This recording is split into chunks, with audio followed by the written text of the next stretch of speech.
तो इस वीडियो में हम कवर करेंगे जितने भी ऑर्थो के शॉर्ट वेरी शॉर्ट आ सकते हैं वो इसमें इस वीडियो में हो पाएंगे तो ठीक है, नहीं तो नेक्स्ट पार्ट भी डाल दूंगा। सबसे पहले स्टार्ट करते हैं कंपार्टमेंट सिंड्रोम, है ना। अपना जो मसल और नर्व है एक कंपार्टमेंट में होता है जो कि बोन्स और फेशिया से कवर्ड होता है, ठीक है। Compartment syndrome is the reduction of blood supply to nerve muscle in a compartment due to increase pressure.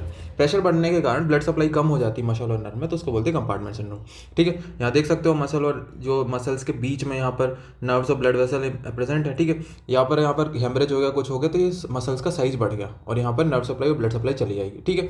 फिर क्या क्या हो सकता है, एक तो कंपार्टमेंट का साइज कम हो जाए, ठीक है। कैसे हो सकता है, एक तो ड्रेसिंग कास्ट बाहर से बहुत ज़्यादा प्रेशर लग रहा है ना, उस वजह से, या फिर इंक्रीज इंट्रा कंपार्टमेंटल प्रेशर। अंदर से प्रेशर कैसे बढ़ सकता है, यहाँ पर देखो ब्लीडिंग अगर हो जाए तो पूरा अगर ब्लड से भर जाएगा तो अंदर जो है प्रेशर बढ़ जाएगा, ब्लीडिंग। इंक्रीज कैपिलरी परमिबिलिटी अगर बढ़ जाए तो उसमें भी हो सकता है, और पोस्ट सर्जिकल। तो ये दो कॉजेज हो गए कि क्यों है जो कंपार्टमेंट सिंड्रोम होता है। पता कॉमन साइट्स, फोर आर्म में वॉक्समैन इस्चीमिया होता है, वो भी इंपॉर्टेंट, वॉक्समैन इस्चीमिया भी पढ़ेंगे next topic. Carpal tunnel syndrome, calf compartment, tarsal tunnel, इसमें डॉर्सल टिबियल नर्व इन्वॉल्व होती है, carpal tunnel medial nerve involve होती है, ठीक है। तो ये अलग अलग साइट है जहाँ पर कंपार्टमेंट सिंड्रोम हो सकता है। फिर आता है क्लिनिकल फीचर। क्लिनिकल फीचर में पेन, पैलर, पैरेस्थीसिया, पैरालिसिस, पल्सलेसनेस, ये पांच फीचर मिलते हैं, पेन, पैलर, पैरेस्थीसिया, पैरालिसिस, पल्सलेसनेस। फिर ट्रीटमेंट में क्या करेंगे, ट्रीट द प्राइमरी कॉज, जिस वजह से भी कंपार्टमेंट सिंड्रोम हो रहा है पहले तो उसको ट्रीट करो। फिर limb elevation and anti oedema measure, है ना। तो जो भी वहाँ से फ्लूइड वहाँ से निकाल सकते हैं वो वाले मेजर लेंगे और लिम्ब को एलिवेट करेंगे जहाँ से फ्लूइड रिड्यूस हो जाए। डिकम्प्रेशन सर्जरी कर सकते हैं, तो सबसे पहले फेशियोटॉमी करते हैं, फिब्लेक्टॉमी और decompresses all the compartment of leg. तो फेशियोटॉमी वो क्या करते हैं, फेशिया को काटते हैं और मसल जो है उसको रिलीज कर देते हैं, जिस वजह से प्रेशर कम हो जाता है। फिब्लेक्टॉमी है कि excision of middle third of the fibula decompresses all the compartment of the leg. Leg की अगर मिडिल थर्ड वन थर्ड अगर फिबुला को रिमूव करते हैं तो सारा कंपार्टमेंट का प्रेशर कम हो जाता है। तो ये था अपना कंपार्टमेंट सिंड्रोम। अब नेक्स्ट आता है अपना वॉक्समैन इस्चीमिया, ठीक है। इसकी डेफिनेशन क्या है, ischaemic injury to the muscle and nerve of flexor compartment of the forearm. वॉक्समैन इस्चीमिया को या फिर कोई भी मसल या नर्व में इंजरी हो गई उस वजह से कंपार्टमेंट सिंड्रोम हो रहा है, या है ना, या फिर इस्चीमिया हो रही है तो उसको बोलते हैं वॉक्समैन ischaemia. Ischaemic injury to the muscle and nerve of flexor compartment of the forearm, ठीक है। Aetiology occlusion of brachial artery due to supracondylar fracture. Supracondylar fracture होता है और जो ब्रैकियल आर्टरी उसमें ऑक्लूजन हो जाता है तो उस वजह से इस्चीमिया हो जाएगा, ठीक है। मोस्ट कॉमनली अफेक्टेड मसल कौन सी है, muscle supplied by anterior interosseous artery, ठीक है। वो सब बोलते हैं, एक तो एफपीएल फ्लेक्सर प्रोलोसिस लॉन्गस और एक तो एफडीपी फ्लेक्सर डिस्टोरम प्रोफंडस का मीडियल हाफ। तो एफपीएल और एफडीपी दो जो मसल है मोस्ट कॉमनली इन्वॉल्व होती है। फीचर क्या होंगे, सीवियर पेन इन फोरआर्म होगा, ठीक है। Stomach pain is more as compare to pain due to fracture, मतलब जो हड्डी टूटने से पेन होता है वो कम होता है as compare to stomach pain, ठीक है। स्टमक पेन का पेन बहुत ज़्यादा होता है, ठीक है। फिर tenderness on pressing over forearm muscle, ठीक है। अगर अपन छुएंगे फोर आर्म मसल को तो पेन होगा। Stretch pain, pain in flexor compartment on passive stretching of the finger, जैसे ही अगर तुम पैसिव स्ट्रेच करोगे फिंगर को, मूव करोगे फिंगर को तो पेन होगा, ठीक है। तो उसको बोलते हैं स्ट्रेच पेन। तो क्या क्या होगा, severe pain on four arm, tenderness और स्ट्रेच पेन। फिर नेक्स्ट आता है treatment. Remove external splint and bandages that may be causing the construction. तो अब जो भी बैंडेज और जो भी स्प्लिंट लगा तो सबको रिमूव करना होगा। Forearm is elevated and patient is encourage to move finger. Finger को मूव करने को बोलेंगे पेशेंट को और फोर आर्म को एलिवेट कर देंगे जिससे कि जो है ऑक्लूजन कम हो जाए थोड़ा। If no improvement in 2 hours urgent decompression of tight compartment. अगर 2 घंटे में कोई भी इंप्रूवमेंट नहीं दिखता है तो अपन तुरंत ओपन सर्जरी करते हैं, डिकम्प्रेशन करते हैं, ठीक है। फेशियोटॉमी करेंगे, deep fascia covering flexor muscle slit along the entire line, पूरे डी फेशिया को ऐसे कट कर देते हैं और प्रेशर को रिलीज कर देते हैं। तो ये है वर्कमैन इस्चीमिया, ठीक है। कंपार्टमेंट सिंड्रोम वर्कमैन इस्चीमिया दोनों साथ में ही है, तो इन दोनों को अलग अलग भी लिख सकते हो और एक साथ भी लिख सकते हो। फिर नेक्स्ट आता है DDH, dislocation of hip occurring before and during और शॉर्टली आफ्टर बर्थ। डिसलोकेशन हो जाए हिप का या तो बिफोर बर्थ, ड्यूरिंग बर्थ, मतलब हो सकता है कि ड्यूरिंग लेबर कोई इंजरी हो जाए और बर्थ के थोड़ी देर बाद भी, है ना। तो ये उसको क्या बोलते हैं, developmental dysplasia of the hip, ठीक है। एटियोलॉजी में हेरिडिटरी, हार्मोन इंड्यूस्ड और ब्रीज माल पोजिशन या फिर बील माल प्रेजेंटेशन। तो इनमें जो है कॉमनली दिखती है डीडीएच। क्या क्या क्लिनिकल फीचर है, फीमेल्स में मोस्ट कॉमन होता है, शॉर्ट लिम होगा, एक लिम छोटा होगा, वाइडेंड पेरिनियम, पेरिनियम थोड़ा बड़ा होगा, limitation of the movement of the affected limb, जो इफेक्टिव लिम है अगर वो डिसलोकेट हो गया तो वहाँ पर मूवमेंट भी इफेक्टेड हो जाएगी, लिमिटेशन हो जाएगी मूवमेंट की। Click when limb is move, जैसे तुम उस पैर को मूव करोगे जो डिसलोकेटेड है, क्लिक की साउंड आएगी, जैसे ही वो एसिटेबल कैविटी में आ जाता है तो क्लिक की साउंड आती है। फिर asymmetry of crease of groin, अब एक डिस्प्लेस्ड है वहाँ से नॉर्मल जगह से तो जो है क्रीज में जो है एसिमेट्री दिखेगी। फीमेल्स में common short limb, widened perineum, limitation of movement of affected limb, click when limb is moved और asymmetry of the crease of the groin, ठीक है। फिर इन्वेस्टिगेशन कैसे करते हैं, एमआरआई जो है इन्वेस्टिगेशन ऑफ चॉइस है, एक्सरे, बार्लो टेस्ट और टोलेंट टेस्ट, दोनों टेस्ट इंपॉर्टेंट है, अलग अलग से पूछे जा सकते हैं, अभी देखते हैं। फिर ट्रीटमेंट में आते हैं, तो ट्रीटमेंट में क्या करते हैं, रिडक्शन। तो कैसे रिडक्शन कर सकते हैं? Close reduction, traction followed by close reduction, है ना, ट्रैक्शन फोर्स लगा के और क्लोज रिडक्शन कर सकते हैं। ओपन रिडक्शन भी कर सकते हैं, अगर ज़्यादा ही डिस्प्लेस हो गया अपनी जगह से तो ओपन रिडक्शन नहीं कर सकते, वैसे तो क्लोज रिडक्शन ही करते। अब क्लोज रिडक्शन कर दिया अपन ने, उस हिप बोन को उसकी जगह पर रख दिया, ठीक है, फीमर अलग हो रहा था वहाँ से, उसी को उसी की जगह रख दिया। फिर उसके बाद अपन को पीओपी लगाना होगा जिस वजह से वो मूव ना करे। तो maintenance of reduction by immobilisation, तो कौन कौन सी क्लास लगाते? प्लास्टर कास्ट लगाते, तो उसमें कौन सी? फ्रॉग लेग और बैचलर्स कास्ट। तो ये है फ्रॉग लेग कास्ट और ये है बैचलर कास्ट, ठीक है। स्प्लिंट भी आती है, वॉन रोजन स्प्लिंट, वो भी यूज़ कर सकते हैं। तो ये क्या है? मेंटेनेंस करेगा, मतलब इमोबिलाइज करेगा और उसको उसकी जगह ही रखेगा।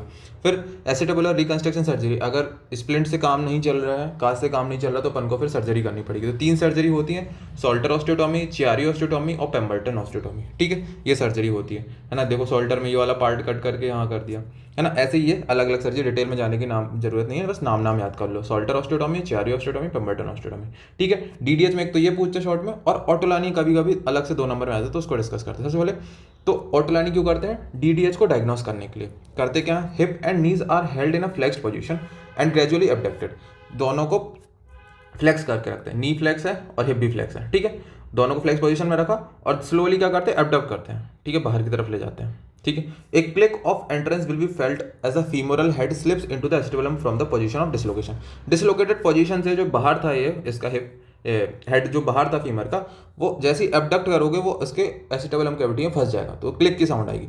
इसी का अपोजिट था बार्लो, बार्लो में भी दोनों को पहले क्या करेंगे? नी और हिप को फ्लेक्स करके रखेंगे और ग्रेजुअली उसको अडक्ट करते हैं, बीच में लेके आते हैं, बीच में लेके आओगे तो वो कैविटी से बाहर निकल जाएगा, ठीक है। तो बार्लो में बाहर निकल जाता है और ओटोलानी में अंदर आ जाता है, ठीक है। तो ये टेस्ट इंपॉर्टेंट है, आ सकता है। फिर नेक्स्ट आता है सीटीवी, कंजेनाइटल टेलिपस इक्वाइनोवायरस, इसकी इटियोलॉजी है, इडियोपैथिक हो सकता है, सेकेंडरी क्लब फ्लूइड में क्या आएगा? न्यूरोजेनिक डिसऑर्डर या फिर अथ्रो गायरोपोएसिस मल्टीप्लेक्स कॉन्जेनाइटा, ठीक है, एएमसी, ठीक है। ये इटियोलॉजी थोड़ी बहुत याद कर लेना, इडियोपैथिक भी हो सकता है और क्लब फुट जो है सेकेंडरी भी हो सकता है, जो कि न्यूरोजेनिक डिसऑर्डर की वजह से। अब होता क्या क्या है? अब नोमेनक्लेचर याद करना है कि इक्वाइनस का मतलब क्या होता है? वो इसका जो है 4 फुट पे खड़ा हुआ है, ठीक है। वेरस में जो है वो अंदर की तरफ घूम जाएगा और केवल से मीडियल लॉन्गिट्यूडनल आर्च है वो बहुत ज़्यादा डीप हो जाएगा। तो ये मेन 3 चीज़ें होती हैं, इन 3 के डायग्राम बना देना। फिर नेक्स्ट आता है क्लिनिकल फीचर।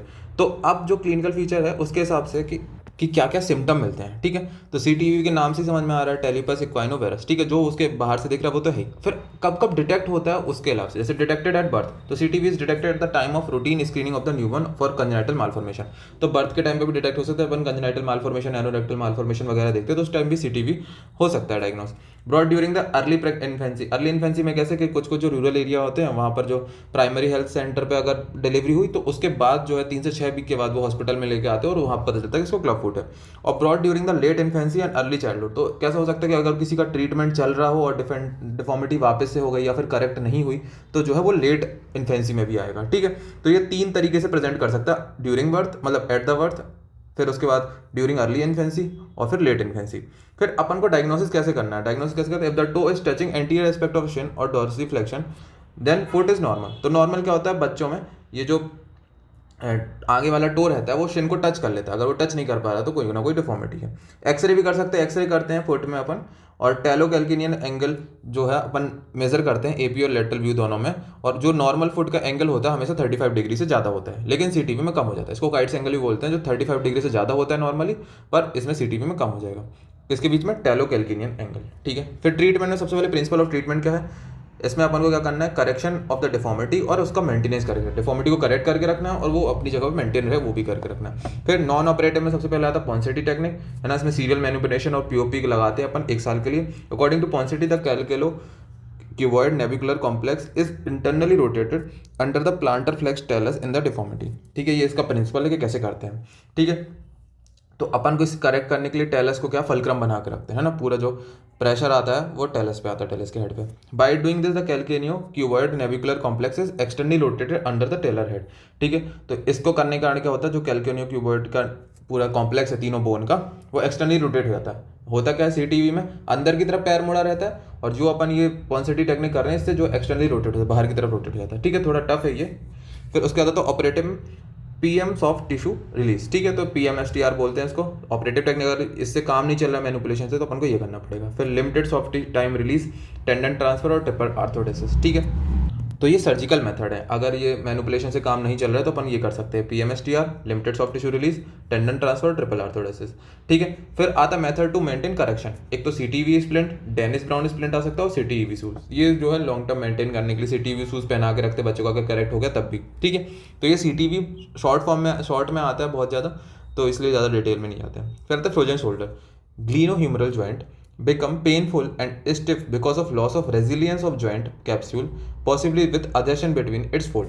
तो जो दोनों कैप्सूल की कैविटी हैं, जो फोल्ड्स हैं, उनमें अधेशन हो गया, इस वजह से क्या हो गया, फ्रोजन शोल्डर। कैप्सुलाइटिस हो गया है ना, किसी वजह से उनके बीच में अधेशन हो गया है। ठीक है, अब वो मूव नहीं कर पा रहे, मूव करने में पेन हो रहा है, तो उसको बोलते हैं फ्रोजन शोल्डर। ठीक है, फिर से glenohumeral joint become painful and stiff because of loss of resilience of joint capsule, possibly with the adhesion between its fold. ठीक है, ये डायबिटिक पेशेंट में ज़्यादा देखने को मिलता है। क्लिनिकल फीचर क्या है, pain and stiffness in shoulder. Pain और स्टिफनेस मिलेगा शोल्डर में। अर्ली स्टेज में stiffness only at abduction and internal rotation. Abduction और इंटरनल रोटेशन इन दो मूवमेंट में मिलेगा, और लेटर स्टेज में कोई भी मूवमेंट करो या फिर हमेशा भी पेन बना हुआ रह सकता है। फिर ट्रीटमेंट में इसमें जो पेन है तो उसके लिए एनाल्जेसिक, हॉट फर्मेंटेशन, गर्म कपड़ा है, गर्म उससे अपन सिकाई कर सकते हैं। फिजियोथेरेपी, हाइड्रोकॉर्टिसोन, अगर इंटरआर्टिकुलर है तो हाइड्रोकॉर्टिसोन इंटरआर्टिकुलर देते हैं, सॉरी।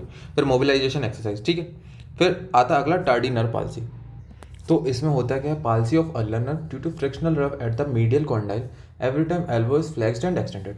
तो मीडियल कॉन्डाइल जहाँ से अल्नर नर्व निकलती है, बार बार एक्सटेंड और फ्लेक्स करने के कारण वहाँ पर क्या हो जाता है, उसकी पाल्सी हो जाती है। नॉर्मली तो होती नहीं, क्यों होती है, diminished growth at the lateral side of the distal humerus epiphysis result in the cubitus valgus. तो जो लेटरल साइड है, ये मतलब बाहर की साइड, यहाँ पर क्या है कि ग्रोथ नहीं हुई प्रॉपरली। ठीक है, तो कौन सी डिफॉर्मिटी हो जाएगी, वेल्गस। तो अब देखो, अगर ये अंदर की तरफ मूव करता है, हाथ इसका अंदर आता है तो बोलते वेरस, बाहर जाता है तो बोलते वेल्गस। ठीक है, तो जनरली नॉर्मल भी थोड़ा सा वेल्गस पोजीशन में ही रहता है ना, थोड़ा स्ट्रेट लाइन नहीं रहता। जब भी अपनी आर्म को एक्सटेंड करोगे तो वो नॉर्मल जो है स्ट्रेट लाइन में नहीं होता, थोड़ा सा बाहर की तरफ होता है। और जो बाहर की तरफ होता है, जो स्ट्रेट लाइन से एंगल बनाता है, उसको बोलते हैं कैरिंग एंगल। ठीक है, तो हुआ क्यों है, क्योंकि जो लेटरल साइड है डिस्टल ह्यूमरस की, उसकी एपिफाइसिस में ग्रोथ जो है डिमिनिश हो गई है, मतलब ग्रोथ प्रॉपर्ली हो नहीं रही है।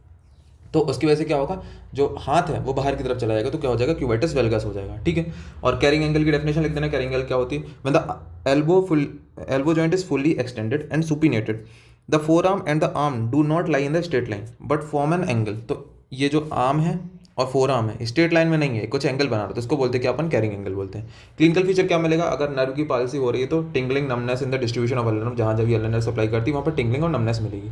अगर माइल्ड डिफॉर्मिटी है तो कोई ट्रीटमेंट की जरूरत नहीं है, और अगर मॉडरेट टू सीवियर है तो अपन को सुप्राकॉन्डाइलर ऑस्टियोटोमी, वो बोन का पार्ट कट करना होगा जो रब कर रहा है। ठीक है, तो ये हो गई टार्डिनर पाल्सी, ये भी बहुत पूछते हैं। फिर नेक्स्ट आता है टेनिस एल्बो और गोल्फर्स एल्बो। तो टेनिस एल्बो में क्या होता है, लेटरल एपिकॉन्डाइलिटिस हो जाता है। ठीक है, clinical feature, pain and tenderness localised to lateral epicondyle. ठीक है, जो पेन और टेंडरनेस है लेटरल एपिकॉन्डाइल वाले रीजन पे होगी। ठीक है, और कहाँ पर होगी, जितनी भी एक्सटेंसर मसल ओरिजिन हो रही हैं उस लेटरल एपिकॉन्डाइल से, वहाँ पर होगी। ठीक है, तो टेनिस एल्बो में याद करना है कि लेटरल एपिकॉन्डाइल और कौन सी मसल, एक्सटेंसर मसल इन्वॉल्व होती है। Pain aggravated by putting extensor tendon to the stretch. जब भी अपन एक्सटेंसर मसल को स्ट्रेच करेंगे तो पेन होगा। एक्सरे में कोई भी अपन को नहीं देखेगा क्योंकि मसल में अबनॉर्मलिटी है, और ट्रीटमेंट में कुछ नहीं करते हैं। ठीक है, एनाल्जेसिक, एनसेड फॉर 2 वीक, और लोकल इंजेक्शन और हाइड्रोकॉर्टिसोन दे सकते हैं अगर मैक्सिमम टेंडरनेस बहुत ज़्यादा है यहाँ पर।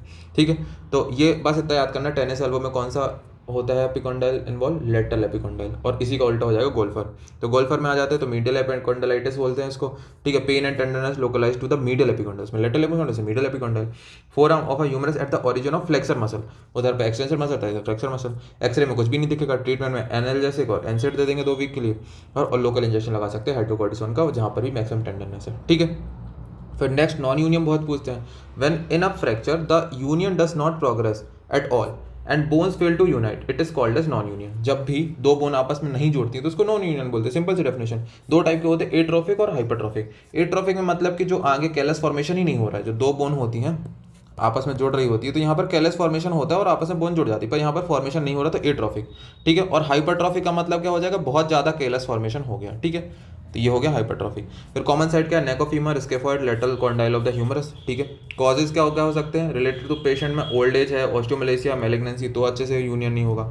Related to fracture, infection, damage to blood supply of the fracture fragment, bone loss at the time of fracture. तो अगर वहाँ की बोन ही चली जाएगी, इन्फेक्शन हो जाएगा या फिर ब्लड सप्लाई नहीं रहेगी तो कैसे जोड़ेगी बोन, ठीक है। क्लिनिकल फीचर में क्या होगा, परसिस्टेंट पेन, डिफॉर्मिटी होगा, abnormal mobility at the fracture side. अब वो बोन ही नहीं जोड़ी तो फ्रैक्चर साइड के जहाँ पर भी होगी मोबिलिटी एबनॉर्मल रहेगी, डिफॉर्मिटी रहेगी, पेन रहेगा, ठीक है। डायग्नोसिस में क्लिनिकल फाइंडिंग मिलेंगी अपन को जो भी उससे जॉइंट से रिलेटेड है। एवेल्यूएशन और सीरियल एक्सरे कर सकते हैं, 3D CT स्कैन कर सकते हैं। मैनेजमेंट में क्या करेंगे, ओपन रिडक्शन करेंगे, internal fixation and bone grafting करनी होती है। वो जहाँ भी कैलस फॉर्मेशन है वहाँ पर पूरा बोन ग्राफ्ट करेंगे और इंटरनली फिक्स कर देंगे। एक्सीजन ऑफ फ्रेगमेंट, जो भी डेड फ्रेगमेंट उनको निकालना पड़ेगा, और लिजारो मेथड से भी अपन कर सकते हैं, ठीक है। तो ये नॉन यूनियन का ट्रीटमेंट हो गया, ठीक है। इस वीडियो में इतना ही। अब कुछ क्वेश्चन जो बचेंगे वो नेक्स्ट पार्ट में। Thank you.